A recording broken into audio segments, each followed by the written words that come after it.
Imagine for a moment that you're sitting in the audience of the world's most intricate, high-stakes theater production, one where the stage spans the heavens and the cast includes gods, stars, planets, and, well, you.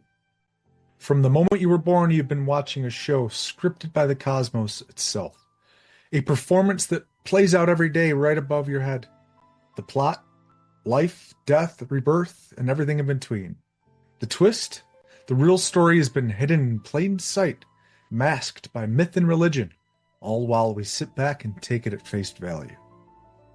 But what if I told you there's a behind-the-scenes tour? Jordan Maxwell spent decades showing us that if you just peek behind the cosmic curtain, you'd realize that these symbols, rituals, and stories we hold dear, from the cross to the rising sun, are all part of a far grander, celestial narrative, one that's been playing on loop since ancient Egypt, through Rome, and right up to modern Christianity. So settle in, the lights are dimming and the universe is about to give you a front row seat to the God Show, the ancient cosmic theater that we've been actors in without ever reading the full script. And trust me, this isn't your average Sunday service. Let's get right into it. The story of Jesus, the miracles, the crucifixion, and the resurrection. It's familiar to almost everyone. But when you start peeling back the layers, as Jordan Maxwell did throughout his life, you begin to realize that these stories aren't just about a man in ancient Palestine. There's something much deeper going on. Something cosmic. Something that ties into ancient symbolism, astro-theology, and even the cycles of the stars. He made it clear what we know as Christianity is deeply connected to much older spiritual and mythological traditions, often rooted in ancient sun worship, Egyptian theology, and the movements of celestial bodies. But that's just scratching the surface. There's much more when you look at the symbols and stories that have been woven into these religious stories. Let's break it down. We'll start with the solar cross, one of the most ancient and powerful symbols in human history. If you've seen a cross inside a circle, you're looking at the solar cross, which represents the sun's journey through the four seasons: the winter solstice, summer solstice, and the spring and fall equinoxes. Now, for ancient people, the sun wasn't just a source of life, it was life itself. The sun's cycle represented the death and rebirth of nature, something sacred and divine. When you look at Jesus' crucifixion through this lens, it starts to look like more than just an execution. Maxwell often pointed out that the crucifixion symbolizes the death of the sun at the winter solstice, the darkest time of the year when the sun reaches its lowest point in the sky. Around December 21st, the sun appears to die for 3 days before starting to rise again around December 25th, traditionally celebrated as the birth of Jesus. This isn't a coincidence. It's part of an ancient tradition where solar deities die and are reborn as part of the cosmic cycle. Maxwell showed how these themes weren't unique to Christianity. In fact, ancient Egyptians, Persians, and even the early Romans had stories of gods who followed this same cycle of death and rebirth, notably Horus in Egypt and Mithras in Persia. All of these deities, like Jesus, are tied to the sun's movement and its profound symbolism. This is where things get particularly interesting. Maxwell often pointed out that the connection between Jesus as the S-O-N, Son of God, and the S-U-N isn't just linguistic. It's a deeply symbolic reflection of the role the sun plays in our lives. Think about it. Jesus is called the light of the world, just as the sun literally brings light to the world. Without the sun, life wouldn't exist. And in the same way, the Son of God brings spiritual light to humanity. But it goes deeper than that. The idea of the S-U-N versus the S-O-N isn't just clever wordplay. It represents the connection between cosmic energy and divine energy. For ancient cultures, the sun was often seen as divine because it controlled the seasons, life, death, and the cycles of nature. The Son of God in this narrative is symbolic of the same forces. He dies, is buried, and rises again, just like the sun during the solstice. Maxwell was careful to point out that this doesn't diminish the spiritual significance of Jesus. It actually enriches it. His life, death, and resurrection reflect universal truths that civilizations across the globe recognized, tying him into something much older and more universal than just a historical figure. Let's look at the miracles of Jesus through this cosmic lens. For example, when Jesus walks on water, it's more than just a display of divine power. Maxwell pointed out that this act is symbolic. Every day we see the sun walking on water as it rises and sets over the ocean, reflecting its light on the surface. The sun, representing the divine, bridges the gap between heaven and earth. In the same way, Jesus walks on water, symbolizing his role as the connection between the divine and the human, between the spiritual and the physical. Next is the story of the 5 loaves and 2 fishes. On the surface, it's a story of miraculous abundance, but there's more going on here. The 2 fishes are symbolic of the age of Pisces, the astrological age we're currently living in, and the 5 loaves represent the 5 visible planets: Mercury, Venus, Mars, Jupiter, and Saturn, which were central to ancient astrological and religious practices. This is no mere coincidence. Jesus' ministry takes place during the age of Pisces, an age marked by spirituality, sacrifice, and salvation. The loaves and fishes then are cosmic symbols reflecting a deeper, universal message about spiritual nourishment.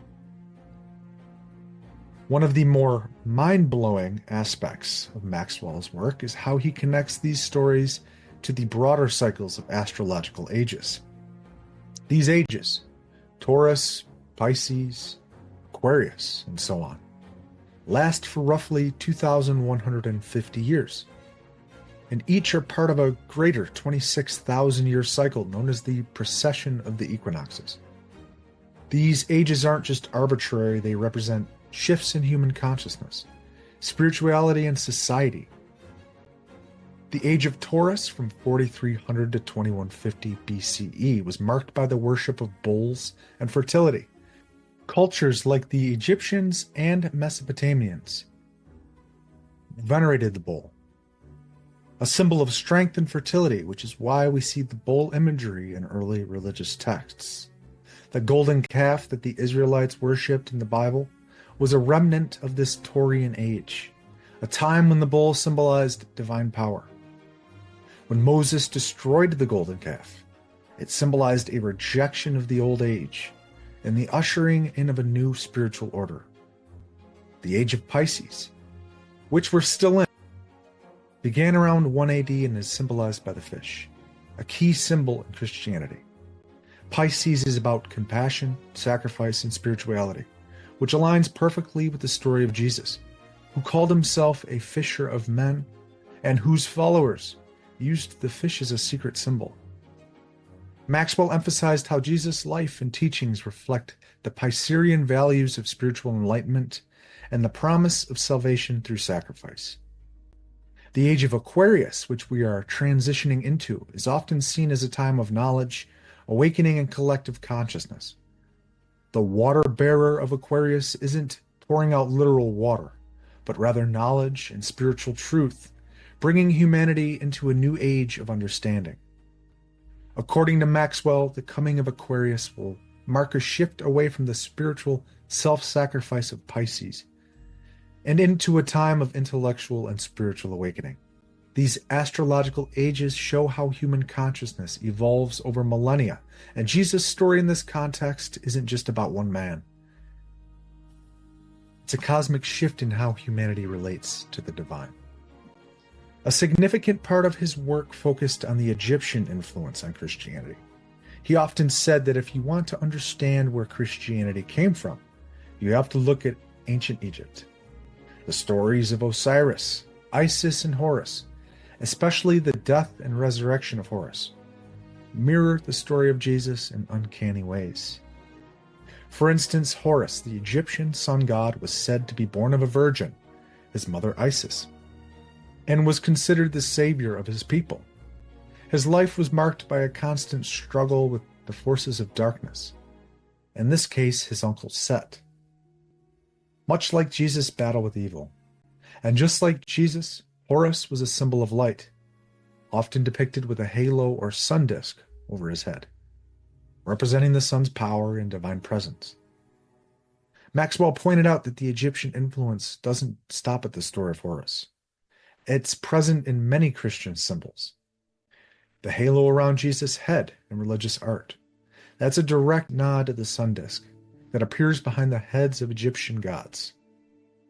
Even the story of a virgin birth has its roots in Egyptian mythology, where Isis gives birth to Horus after magically conceiving him from her deceased husband Osiris. These parallels show that Christianity, far from being an entirely new religion, is deeply connected to the ancient Egyptian worldview. Now, one of the more intriguing aspects of Maxwell's research involved the symbolism of Saturn. According to him, Saturn plays a key role in the ancient religions and is often associated with Satan in later Christian texts. Saturn, the Roman god of time and agriculture, was also seen as the harbinger of death and darkness, the opposite of the sun's life-giving light. Maxwell pointed out how many ancient cultures revered Saturn as a powerful force but also a dark one. Saturn was often connected to sacrifice and control, and its symbolism still lingers today. He often referenced the hexagon on Saturn's North Pole, which has been linked to the occult and esoteric symbolism, used by various secret societies. He noted that Saturn's rings, which represent cycles and boundaries, symbolize control and limitation, a stark contrast to the sun's expansive, life-giving energy. In Christianity, Satan is often described as a fallen angel, a bringer of darkness. Maxwell argued that this figure could be seen as representing Saturn's influence, a celestial body tied to darkness, time, and the inevitable decay of the material world. The Eye of Horus appears on the US dollar bill, but most people don't think twice about it. To Maxwell, this was no accident. The all-seeing eye is a symbol that goes back to ancient Egypt and represents divine knowledge, insight, and the ability to see the truth behind illusions. And you can find many symbols in architecture, currency, and other aspects of public life as a way of subtly reminding us who holds the real power. The idea is that while mainstream religions might focus on the exoteric or outer meanings of stories and symbols, you can look at the esoteric or inner meanings, which speak to the cosmic forces at work behind the scenes. Now, one of the more fascinating elements of Maxwell's research is his focus on language and etymology, the study of where words came from. According to him, many of the words we use in religion have hidden meanings that connect back to ancient beliefs and symbols. For example, take the word Amen. Most Christians say it at the end of prayers. But he pointed out that Amun-Ra was the ancient Egyptian sun god. Is this just a coincidence, or is it a clue that much of Christian worship is rooted in sun worship? Maxwell also explored the word church. In his view, the word comes from the Greek kirk, which is connected to the Greek goddess who enslaved men by turning them into animals. This, Maxwell argued, reflects how organized religion has historically been used to control people's minds and keep them spiritually enslaved, much like these captives. The language we use, he suggested, often contains clues to deeper, hidden truths, if we only take the time to look. He also made the distinction between Lucifer and Satan. Most people conflate the two, assuming that Lucifer is just another name for Satan.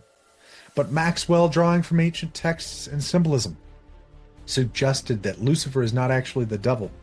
Lucifer is the light bringer, associated with the planet Venus. In Latin, Lucifer means light bringer, and in many ancient traditions, Venus was seen as the morning star that heralds the dawn. In this context, Lucifer is a positive figure, one who brings light and enlightenment.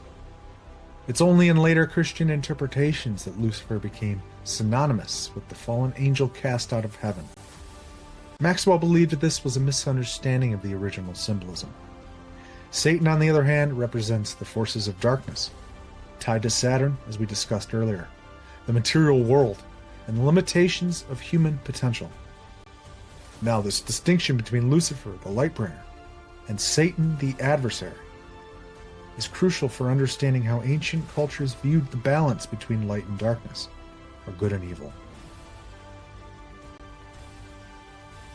When you look at the bigger picture, what Jordan Maxwell was showing us, that the story of Jesus and the symbols of Christianity are deeply connected to the cosmic cycles that ancient civilizations understood. The solar cross, the Holy Grail, SUN versus SON concept, and even the miracles of Jesus are all symbols of universal truths. They represent the cycles of life, death, and rebirth that have been part of human consciousness since the dawn of civilization.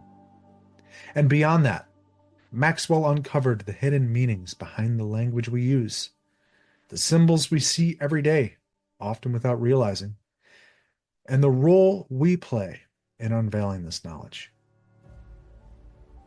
His work wasn't about debunking religion, it was showing that religion is part of a larger cosmic story, one that has been passed down through the ages, with each culture adding its own layers of meaning.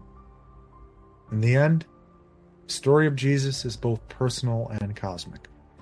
It speaks to the human journey, our quest for light, for understanding, for salvation. And whether you see these stories as literal or symbolic, they reflect something universal.